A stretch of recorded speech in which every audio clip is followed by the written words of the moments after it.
Malta qed tħares li tibni futur li jagħti ċans ġust lil kulħadd fil-ħajja, saħqet dan MART il-Prim Ministru Dr. Lydia Abela f'artiklu ta' opinjoni fuq il-gazzetta Maltatoday. Hekk kif tat l-opinjoni tagħha l-baġit tas-sena d-dieħla hija fakret li bħalma qalet Michelle Obama meta wieħed jirnexxi għandu wkoll ir-responsabilità li jgħin lill-oħrajn jilħqu l-istess opportunitajiet. Skont Dr. Lydia Abela l-baġits preċedenti ffokaw fuq kif in-nies jistgħu jidħlu fis-suq tax-xogħol, itejbu l-kundizzjonijiet tax-xogħol u jiffaċċjaw pass importanti fil-ħajja bħalli jibdew familja jew jixtru d-dar għall-ewwel darba. Hija referit ukoll għal miżuri familjari introdotti minn Gvern Laburista inklużi allowances ta' tfal, il-bonus ta' twelid, child care bxejn, parental leave u benefiċċji għal ġenituri bidħul baxx.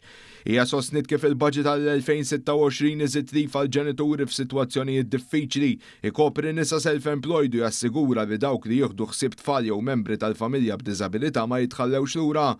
Hija wriet is-sodisfazzjon tagħha wkoll għall-inizjattivi fil-baġit bħal rifużjonijiet tat-terapija, programmi għas-saħħa mentali, riformi fil-qorti tal-familja, finanzjament ta' Special Olympics, prodotti menstruali b'xejn fl-iskejjel u appoġġ għall-akkomodazzjoni għal żgħażagħ u vittmi ta' vjolenza domestika.